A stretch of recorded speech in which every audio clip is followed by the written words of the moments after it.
What's up, guys? Today on People Now, UK Prime Minister Boris Johnson testing positive for coronavirus. We'll tell you how the leader plans on moving forward. Plus, our royal correspondent Imogen Lloyd has the latest details about Prince Charles' coronavirus diagnosis and how this is all affecting the Queen. This heartwarming video of a man visiting his wife outside her care center window has swept the internet. The couple's granddaughter is telling us about their amazing love story. Modern Family star Jesse Tyler Ferguson gets us in on his exciting new gig hosting Extreme Makeover Home Edition and his upcoming new baby. Also today, now punch it out. Bicep curls with mayonnaise jars, no problem. Andrea and fitness expert Denise Austin give us a 5-minute workout you can do at home. I'm super jacked now, Jeremy. That and more today on People Now. Let's go.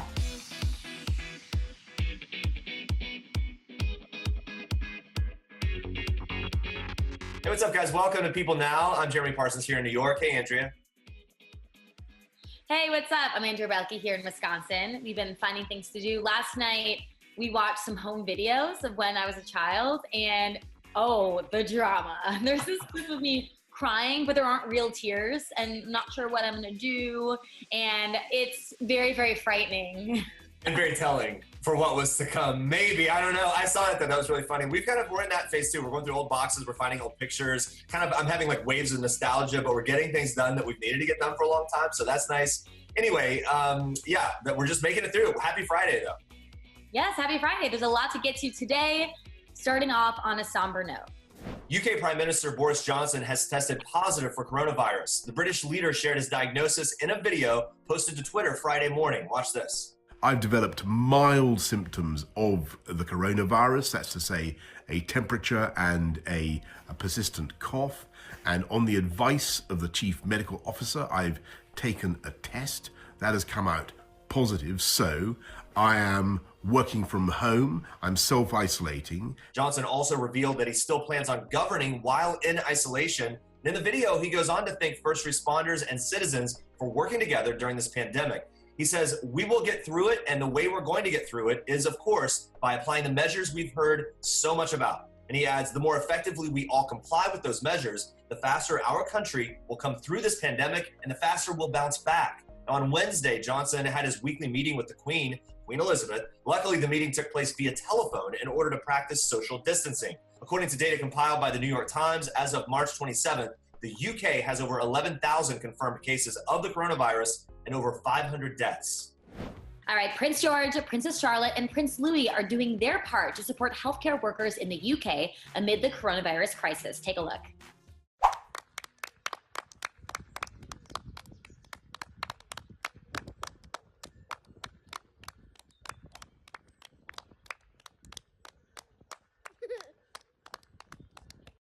Okay, this is so adorable. I mean, not only are these kids just really, really cute, they're also doing such a great thing for others. I love how they get them involved in everything and then capture all these great moments. It's fantastic. Yeah, I love it. In a sweet surprise video posted on the Kensington Royal Instagram on Thursday, Kate Middleton and Prince William's 3 children made an appearance, enthusiastically clapping for all those who are helping patients affected by the coronavirus. It's all part of the viral hashtag initiative, Clap for Our Carers. The caption reads, to all the doctors, nurses, carers, GPs, pharmacists, volunteers, and other NHS staff working tirelessly to help those affected by COVID-19, thank you. Prince Louis stands between his older siblings and adorably glances up at both of them as they all clap in unison. It's truly adorable. George and Charlotte smile throughout the clip, with Charlotte even letting out that little giggle towards the end. The siblings' outfits were color coordinated for the post, all dressed in shades of blue. A very cute and moving way to show support. Prince Harry and Meghan Markle also contributed to the hashtag Clap for Our Carers movement, adding a post to their Instagram stories. It reads, thank you for all that you continue to do, applauding you from across the pond. The royal family posted a video of applause from Windsor Castle, where the Queen and Prince Philip are currently staying. The Queen's youngest son, Prince Edward, and his family paid tribute on social media with a video thanking healthcare workers on the front line. They're all getting in on this. I love it.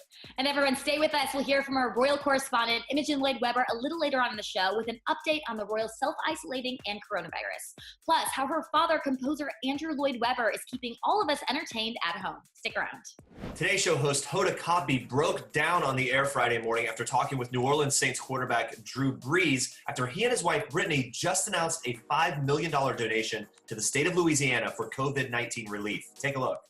Drew, we love you. Love you too, Hoda. Okay. Thank you. All right, a lot more.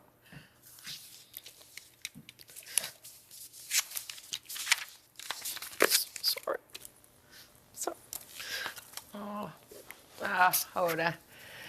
I know, it's a lot. Sorry. Hoda, I'm so sorry, hun. Take a moment. Sorry. It's a lot. I know where your heart is, my dear.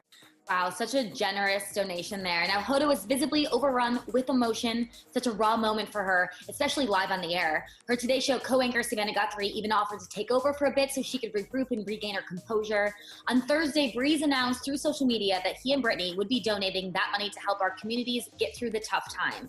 He explained that the plan would be to, quote, prepare and deliver over 10,000 meals per day throughout Louisiana for as long as it takes. The meals will be delivered to children on meal programs, seniors, and families in need. And Breeze added, let's all do our part, maintain hope, and get through this together. I mean, such a great statement by him, such a generous donation. It's really cool to see a lot of these celebrities kind of band together and donate for the relief. Yeah, a lot of people coming out of the woodwork. And I think what that moment that Hoda had on the air, there's almost this feeling, even as viewers, as we're watching, where it's like this tangible moment where people's generosity, it just overwhelms you, right? Like people are stepping up and actually in very, real ways, helping other people with their money, with their resources. It's great to see people bonding together. Yeah, it really is amazing to see. And now we move on to this. Kylie Jenner shared an adorable photo of her daughter Stormy enjoying a bubble bath. In the sweet photo, the 2-year-old poked her head out from an overflowing of soapy bubble. Jenner captioned the photo, "This pic makes me happy." And it appeared to make Stormy happy as well. In the photo, you can see the tiny tot grinning widely, and it makes me grin too. Many of Jenner's close friends and family members were feeling the joy as well, including Winnie Harlow, Olivia Pearson, and Malika Hack. Jenner's sister, Kim Kardashian West, commented on the photo, writing, "This makes me so happy," while Jenner's friend Haley Baldwin commented saying, "It makes me happy too." The photo is sure to give Jenner's followers a big smile amid the current COVID-19 pandemic that has shifted the daily lives of so many millions of people. To help fight that pandemic, Jenner recently opened up her checkbook. She donated $1 million to help medical professionals purchase face masks and other necessary protective gear. Jenner has shared plenty of updates from her California home during the ongoing pandemic. Many of her messages include urging her followers to stay indoors and avoid contact with other people to help reduce the spread of the virus. All right, if you jumped on the TikTok bandwagon over the last few days, you've probably seen a lot of celebrities trying to dance. But you also might have been brought to tears by this sweet video. Take a look. I need to be with you. Yeah, I'd like to be with you too, but because of the illness, we can't do it. What else? There's a new virus going around, That's why we wear these masks. and that's why everybody's got the mask on, and they have to stay away from people. Okay. So this is the best we can do for now. It's okay. We'll see ya. Don't cry, Lauren. Come on now. Don't. I love you too, but don't cry. Don't cry. She'll be happy to see me. Can I come out? No, you can't come out, and I can't come in. Oh, I love this. That's Bob and Lauren Barber. 80-year-old Lauren lives in a memory care center near Albany, New York, which had to close its doors to visitors to protect its at-risk residents due to coronavirus. But still, Bob didn't let that get in the way. For nearly 3 weeks straight, he's been visiting his wife from outside her window.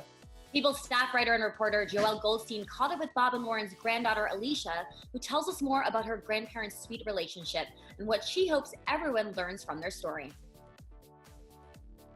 This August, it will be 62 years that they've been married.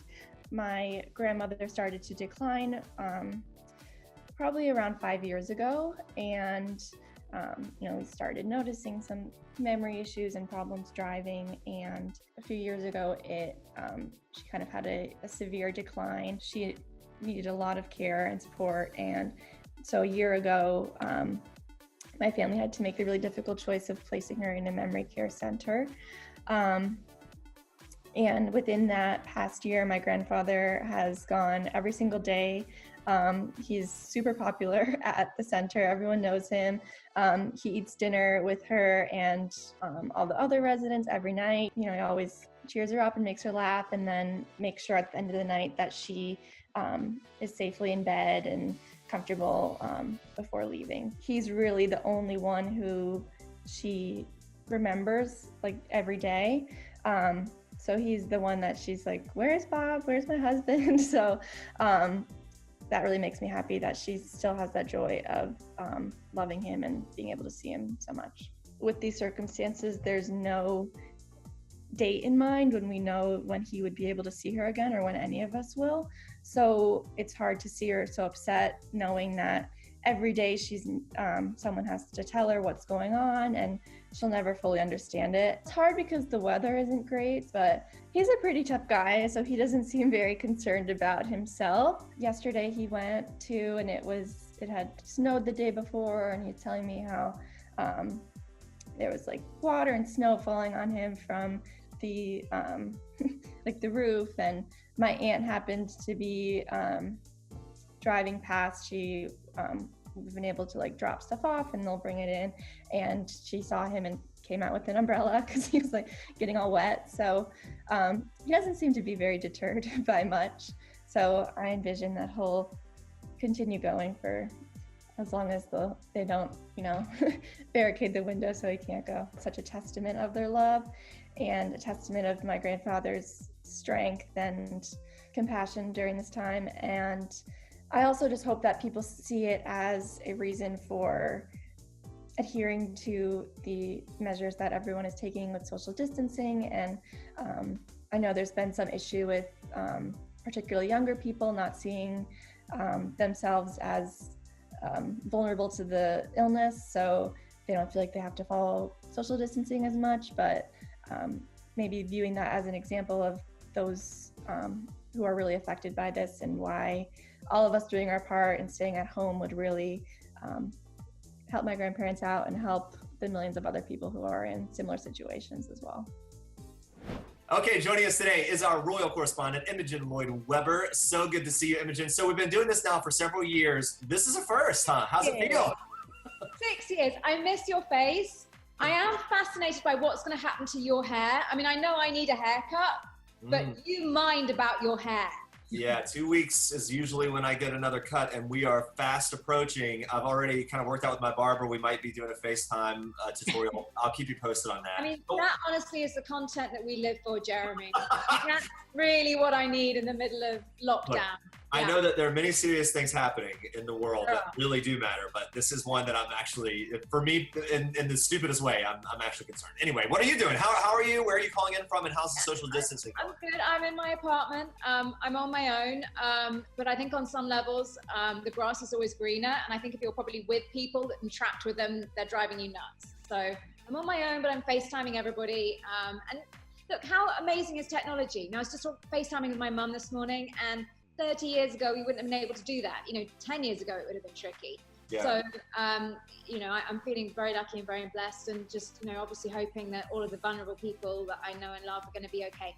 Yeah, and you mentioned FaceTime with your mother. You were doing some things with your father as well, Andrew Lloyd Webber. You're wearing the Cats shirt there, but he took the internet by storm, doing some live concerts, playing on the piano. Quite a thing for us all. Yeah. So fortunately for him, my baby sister is with him. I say baby sister; she's in her 20s, but to me, she's my baby sister.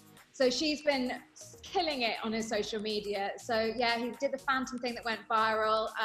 And then I helped set up the Actors Fund on Sunday. Dad actually shares a birthday with Stephen Sondheim, another big Broadway composer. And that's weird. I mean, astrologers love that fact. March 22nd, you've got both Andrew Lloyd Webber and Stephen Sondheim celebrating the same birthday. That's just, okay. It's weird, right? No, it is. It's really weird. So we set up this thing for the Actors Fund, the big Rosie O'Donnell fundraiser on Sunday night. So Dad did a lovely video wishing Sondheim a happy 90th birthday. And then Sondheim did a really fun video back to Dad, washing his hands. So we hope that they're well and healthy and looking after themselves. And again, thanks to social media, we all got to see that exchange take place and kind of get this very personal look into Andrew Lloyd Webber. And it's something that you see all the time and have seen. But anyway, all right, let's talk about the royal family. We know that this week we found out Prince Charles tested positive for coronavirus. Imogen, how's he doing? What do we know about that situation right now? Yeah, he's been tested, but apparently symptoms are mild. He's continued working at home. I mean, he's 71, so he's in that high risk group, but apparently his spirits are high. Camilla, his wife, hasn't got it. They're both self-isolating in Scotland at their estate at Boehlke. Aides have said it's not possible to know who Charles caught it from. He had a high number of public engagements, so basically could have been anyone. Charles and Camilla have been talking to their families. Charles has spoken to both William and Harry to share the news with them. He was last with William and Harry on March the 9th at the Commonwealth Service. So they're in the clear, as it were. If they've contracted it, it certainly wasn't from Charles. All right, so everyone, of course, keeping a close eye on that. What does all this mean for Queen Elizabeth? Yeah, so this is the big question, and Buckingham Palace was quick to come out with this. So medical advisors estimate that the earliest date Charles could have been infectious was March 13th, and he last saw the Queen on March the 12th. Now, obviously, the Queen turns 94 on April the 21st. She is in the really, really high-risk category.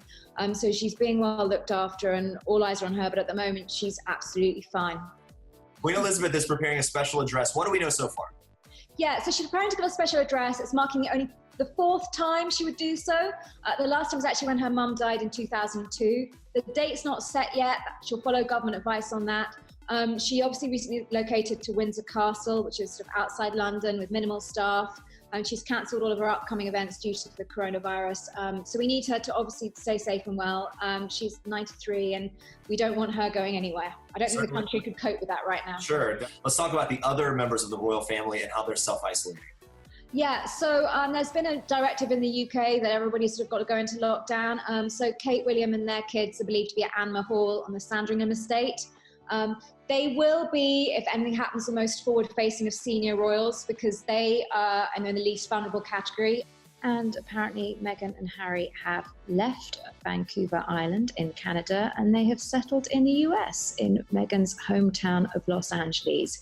They are, by all accounts, in a secluded compound. Okay, so doing their part. What does this mean for their schedules and kind of how they will move forward? Yeah, so at the moment, as I said, everyone is under lockdown, but we did actually most recently see William and Kate out and about. They visited a call centre run by the London Ambulance Service. William, of course, has a big affinity with the emergency services. He worked as an air ambulance helicopter pilot for a number of years. So they were out and about. And as I say, they will be the most forward-facing of any senior royals if they are allowed out and about at all. Sure. And as we've been talking about living through this is territory that none of us have really faced before. But when it comes to quarantining and kind of being sectioned off, have the royals gone through this type of thing before? Well, I guess in ages past, didn't they, years ago, the plague and everything else. There's that thing going around Twitter at the moment that Shakespeare managed to write King Lear during the plague. So obviously in times past.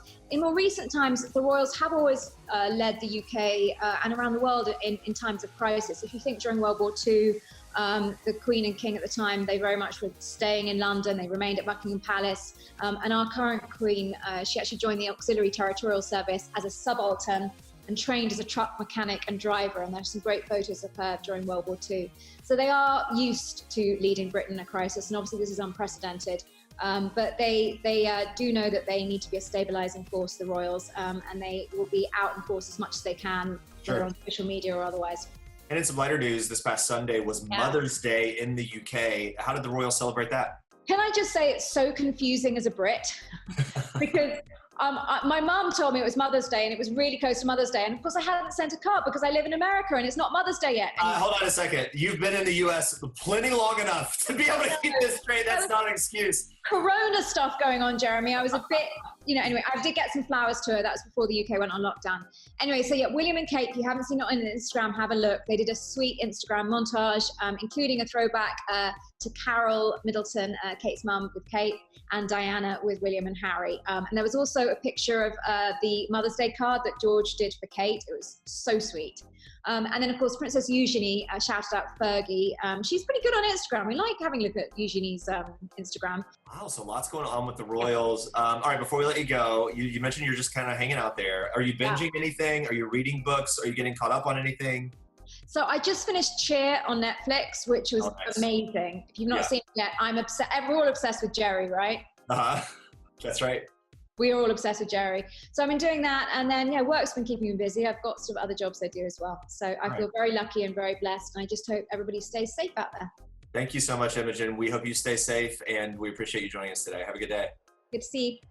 All right, stay with us. Jesse Tyler Ferguson tells us how he and his husband are prepping for their first baby and how the Modern Family cast is keeping in touch after filming wrapped. Plus, Denise Austin's got a 5-minute at-home workout that you can do right now to get your body moving. I tried it.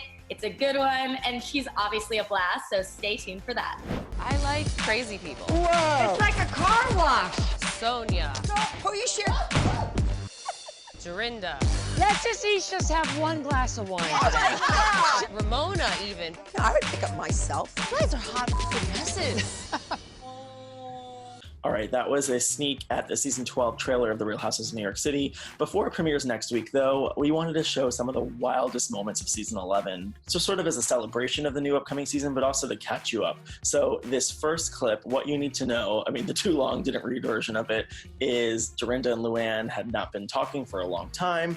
They didn't speak over the summer before they started filming. And then Ramona and Dorinda decide to send a text to Luann. Dorinda sends a text to Luann. This is the text. When you haven't forgiven those who've hurt you, you turn your back against your future. When you do forgive, you start walking forward. Tyler Perry. I mean, She's sending you quotes from you gotta Tyler Perry? be kidding me. I mean, it's beyond. A quote from Tyler Perry. How deep, deep, deep, Dorinda. No response? No. We love Tyler Perry, but really? Not Gandhi? Not even Oprah? Not Deepak Chopra? All right, so you're watching this video. You clearly care about housewives, you care about celebrity news. That being said, there's only so much that you can know following the news. So who would have ever known that Dorinda and Luann would come together from Tyler Perry? I mean, it wasn't in the trailer. It's one of those like genius New York City housewives moments. At the same time, they didn't really come together from that. It was a whole drawn out long season. Giovanni, the fish room. They hugged at the reunion. They're in a good place now, but who knows how things might go left this season. All right, next clip, take a look. It's Tinsley right after she hosted the Big Apple Circus. I want to cry in front of you. What? You're so sad. I don't know. Are you sad about your boyfriend? I mean, what are you sad? It's not me. I know I just you. feel like, I'm doing these things that I would feel like I'd be really happy about. And I'm not happy. I'm not happy. I'm miserable. I'm literally miserable. All right, that clip, let's just say I would not be the first one to watch that and go, I mean, yes, it's sad. She's effing miserable. But, the Housewives community ate this up. It's Tinsley they think of as this princess, hosting a Big Apple Circus, breaking down to her mother, who's also this like Southern Tennessee Williams figure. It's a Greek tragedy, a New York tragedy. Silver lining, she was upset that her boyfriend didn't come. They broke up. They've since gotten back together. We know that they're engaged in real life. Lots of drama with Tinsley to watch out for the new season. All right, take a look at this next clip.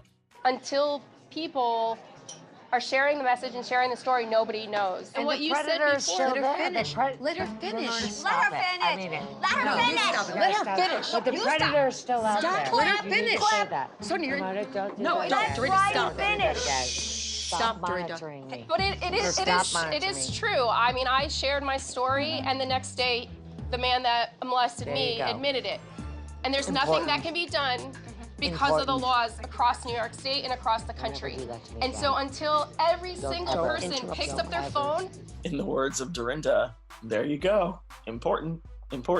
I mean, what's so great about this clip, which by the way is 4 times as long as what you just saw and just as awkward throughout the entire thing, is that these women are characters. Dorinda, Sonia, Ramona, I mean, the whole New York City cast, but really that's what's great about New York is, I mean, I love all the other housewives, but if there's not interpersonal drama going on, for most of them, it kind of falls flat. These New York women, which there always is interpersonal drama, they're kind of crazy in many ways, and they can't help getting in their way and each other's way. And this is a perfect example, even in a huge crowd, supporting a really great cause to kind of be manic.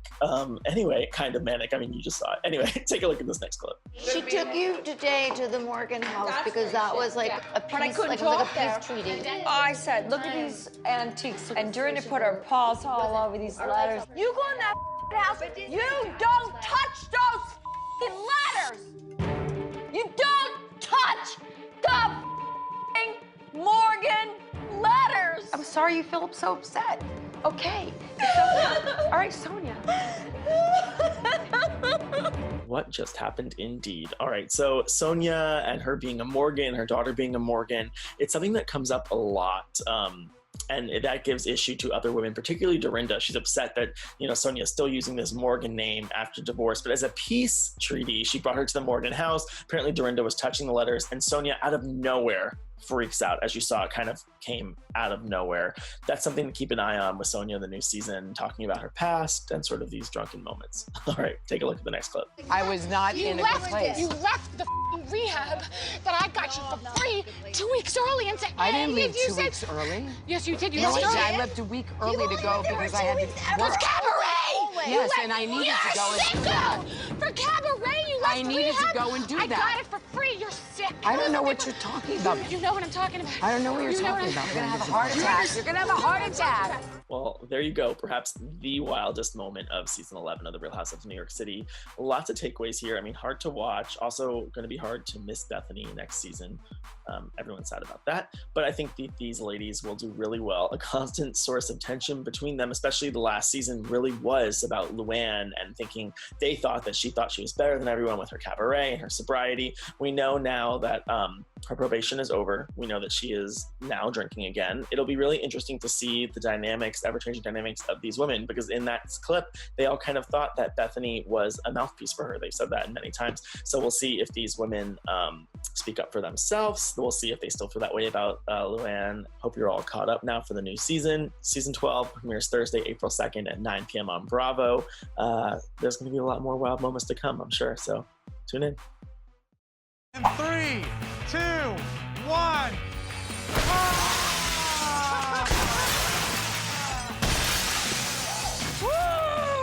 I have demo fever now. This house is not only outdated, but parts of it are deteriorating. So we need to take down these cabinets and walls to open up the floor plan. The easiest thing to do at this point is just hand demo and start fresh.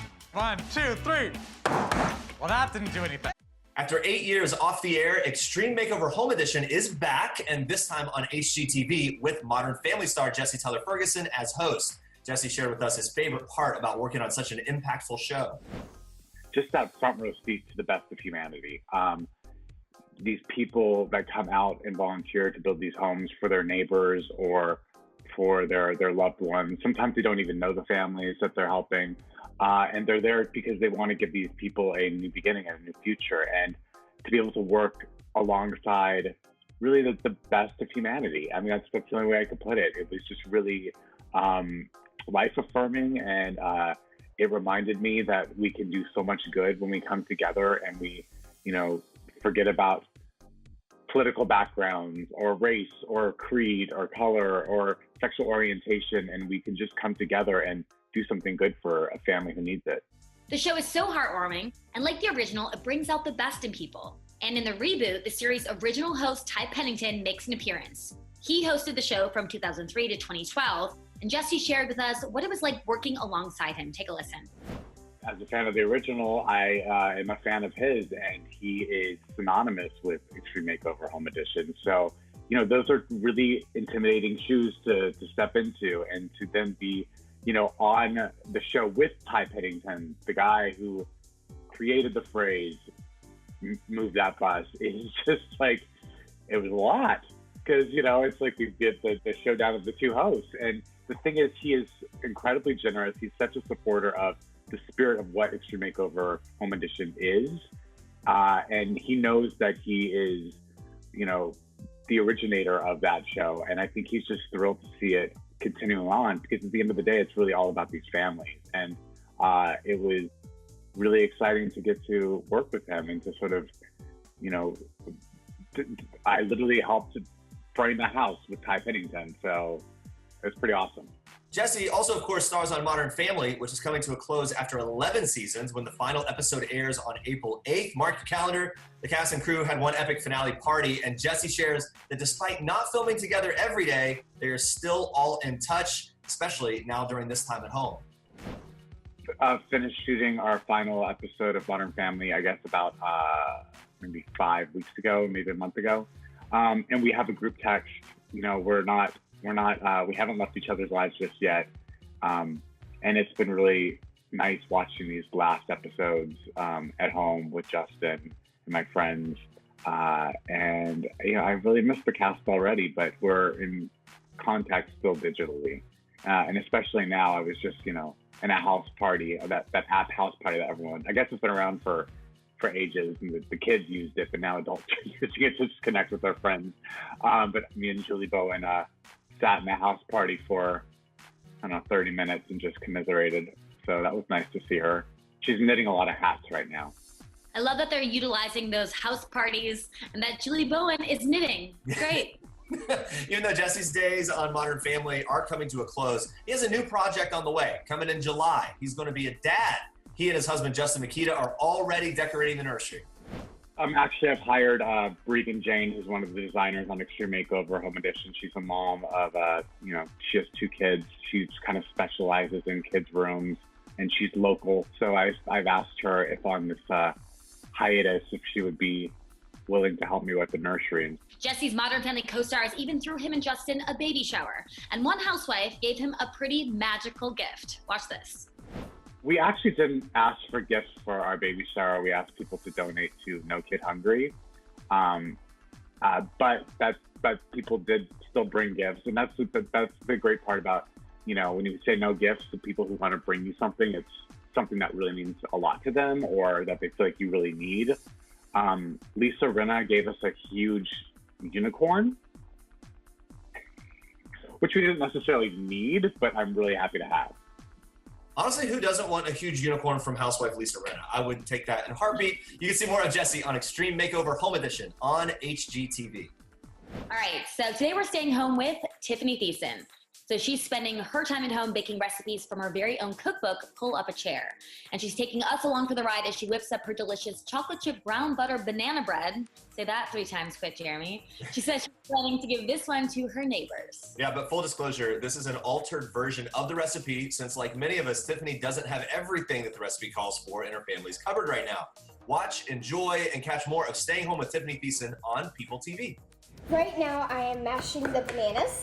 So she's mashing 3 bananas right now that are actually very ripe and they were gonna go bad. So of course we wanted to make use of them. Then she's going to do her 2 eggs. She's gonna crack them in a separate bowl.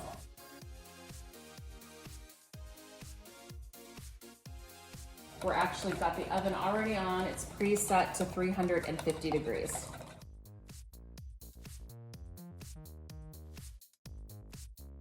Okay, next one we do the almond milk. Normally my recipe actually calls for buttermilk, but we don't have any in the fridge right now, so we're gonna use almond milk.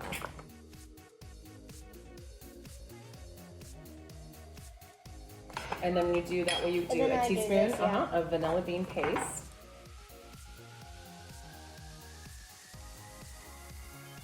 And then you've got 3/4 cup of sugar, which is right next to you, Susie. Yeah.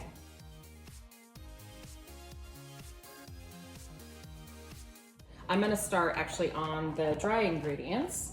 All right, so we're gonna start with flour, and we're gonna do a cup of whole wheat. And normally my recipe calls for almond flour, but we're actually out of it, so I am gonna use regular flour, but I still do mix it with my whole wheat. I just kind of like the nutty sort of taste that sometimes whole wheat and usually almond flour kind of gives, but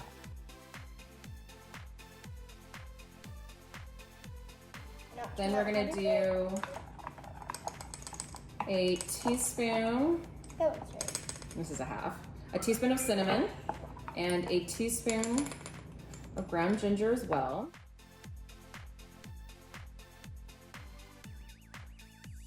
And then we're gonna do your baking soda. I'm gonna also take a whisk, excuse me, sweet pea, and whisk the dry ingredients up.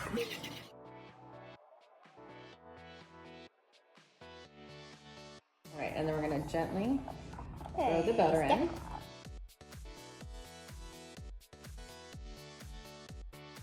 So we've got our little muffin tins. We're gonna actually use small ones today so we can give them out to a bunch of our neighbors. And we're greasing each one a little bit. We're on our last one.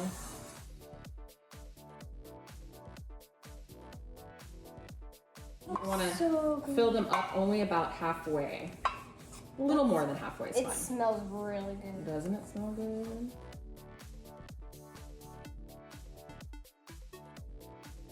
I hope you guys are having some good family time. Oh, baby hand! I think we've all gone a little crazy.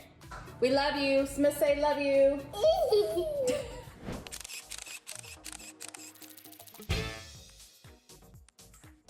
We're doing our best right now to social distance, and that means that you have to stay at home. So it's hard for some people because we don't get to go to the gym. We have to do different workouts than normal. But lucky for us, fitness instructor Denise Austin is joining us for a 5-minute workout that you can do at home in your living room in a small space. So hello, Denise, how's it going? Oh, great. Stay healthy, stay at home, and here's some easy ways we can all stay in shape. 5 minutes in 5 feet of space. So it's quick, it's easy, and let's get right to it. The first one's for the waistline. Okay, come on, Andrea. Let's work that waistline. That's it. Tighten that tummy, suck in the gut, and really firm up those abs, the core muscles. You got it. Use it. Now punch it out. Really feel it in the waistline. This is great for the whole body, but mainly for those tummies. Yes, come on, you guys, you can do it. Give you energy. You'll feel so much better. That's it. 2 more. Last one. Okay, here's my favorite lower tummy tuck. So stand up nice and tall. We're going to lift the knees towards the chest. Now you're engaging on the lower part of your abs. The area we all need to target tone, to shape up, to slim down. That's it. You got it. Think good posture. That's the key to keeping your tummy flat. Woo! Each exercise, if you could do for a minute, you're going to start to really feel it in the lower tummy. Then you can add a little twist like a bicycle. And all of these exercises can be done standing up right there. So join us to really tone, firm up, and feel better. That's the key. Exercise gives you energy. It's one of the best preventative medicine there is. Okay, now it's time to grab some weights. And a lot of us don't have weights, but if you have a can of soup, you can tone up your arms, your legs, the whole body. I have some mayonnaise here. That's perfect, Andrea. Everybody get whatever you have. So there's no excuse. The first exercise is a bicep curl with a little squat. That way you're working 2 muscles at once. You're working upper body and the lower body. I say double the workout in half the time. When you come up now, squeeze your bottom. Come on, tighten that tushy. If you don't squeeze it, no one else will. You're doing great. Sit back, really feel it. Now down, and as you come up, squeeze that tushy. You got it. 2 more. Now my next exercise is for the back of the arms. We all need to tone the triceps. So that's it. You press and release. Now we're gonna add a little leg action here too. Down and up. Just lunge it back. Great. 2 more. Come on, firm up those arms, the legs, pull in your tummy. Your core muscles are working too. That's it. Stay at home, stay healthy. You can do it. Let's get fit together right here in your own living room. From my house to yours. 2 more. Last one. Now hold it up there, little tricep lifts. Come on. Did you know the triceps is one of the most underused muscles of the body? So you gotta firm it up. 2 more, last one. Okay, now let's work the upper back. No more bra overhang. So let's do it. Bend your knees, lift up your chest, and press down. That's it, perfect form. Remember, quality over quantity. Yes, muscles work miracles on your metabolism. You got it. Make sure your back is strong and straight. That's it. And make sure your abs are pulled in. Your core muscles are tight. Always bend your knees slightly so you don't walk out your knees. We got 1 more. Come on. No more bra overhang. Okay. Now, one of my favorite exercises of all time to tighten that tushy, to firm the back of the legs is right now. Let's do it. A deadlift. You go down and you squeeze back up. Perfect. Go down, bend your knees slightly. Keep your weights or the cans right next to your shins. Notice my back is strong and straight. Your spine is your lifeline. Keep it healthy, keep it strong. That's it.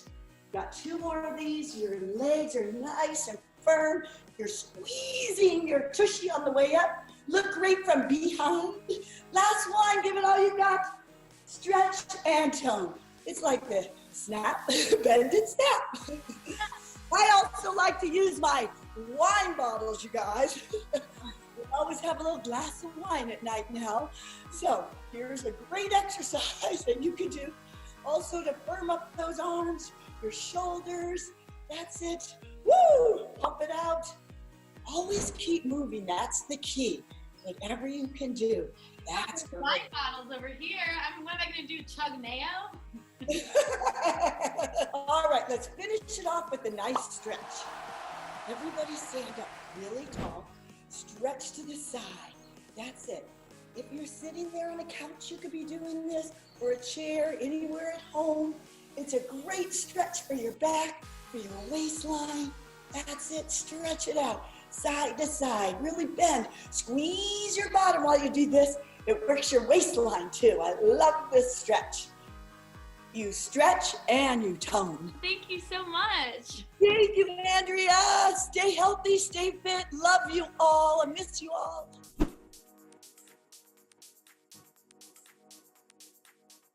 Coming up next week, fashion entrepreneur Rachel Zoe is telling us how she's balancing life while working from home and homeschooling her kids. Plus, we are talking with actor Nico Santos about the 5th and final season of the hit show Superstore. Thank you so much for watching. Stay healthy and stay safe. We will see you on Monday. Bye, guys.